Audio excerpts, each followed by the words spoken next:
जय आमा पाठी भएर साथीहरू कस्तो हुनुहुन्छ? सबैले भन्नुहुन्छ दिदी आजकल पूजापाठको भिडियो नै आउँदैन भनेर। किनभने म 4 महिना भइसक्यो दुबईमा छु र सानो टेबलमा तपाईँहरूले देखिहाल्नुभयो आमालाई सिँगारेर दसैँ तिहार र मैले दैनिक पूजा त्यहीँ गर्छु।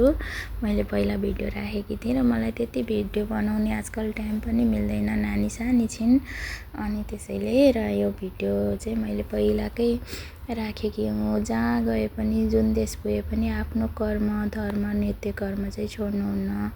अब हामीले बिहान उठेर स्नान गर्ने, अनि त्यसपछि अब सकिन्छ भने दियो बाल्ने, सकिँदैन भने अब जस्तो छ त्यस्तैमा चल्नुपर्छ साथीहरू। एउटा ठाउँमा चोखो ठाउँमा बसेर आफ्नो घरको देवदेवता कुलदेव इष्टदेव स्थानीय देवलाई सम्झिने, अनि केही छैन भने एक अङ्जुली जल बाहिर यसो सम्झेर चढाउने। अब त्यति नै हो, जस्तो छ त्यस्तैमा रमाउनु पऱ्यो नि त। अब म यहाँ आउनु पनि भगवान्कै मर्जी थियो। म यसरी हरेक दिन दैनिक यसरी दैनिक सुरु गर्ने पूजाहरू होइन।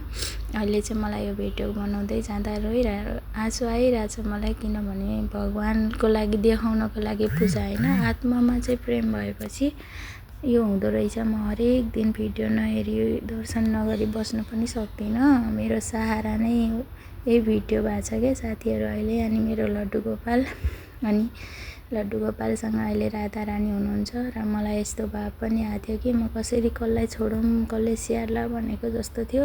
अनि मसँग राधा रानी छ, मलाई केही तैँले मेरो पिर गर्नु पर्दैन झन् भने जस्तो भाव आयो र मैले घरमै केही व्यवस्था गरेर आएँ भगवान्को लागि। अब व्यवस्था त उहाँले आफ्नो लागि आफै गर्नुहुन्छ, मैले सकेको गरेर आएँ। हरेक दिन म यसरी एकदम नियममा पूजा गर्ने मान्छे। कमसेकम पनि मलाई बिहान उठेर नुहाइधुवाइ गरेर घर सफा गरेर पूजा कोठामा पसेपछि चाहिँ 1 घन्टा बढी नै लाग्थ्यो। किनभने हरेक दिन म भगवान्लाई स्नान, शालिग्रामलाई स्नान, पाञ्चेन देवलाई स्नान नगराइकन म कहिले पनि पूजा गर्ने थिइनँ। हरेक दिन स्नान गराउँथेँ। त्यसैले यस्तै छ साथीहरू, सबै सोचे जस्तो हुन्न, जे हुन्छ भगवान्कै मर्जीले हुन्छ। यो चाहिँ मेरो पितृदेवको मन्दिर, जहिले पनि पितृदेवलाई चाहिँ सम्झिनुपर्छ।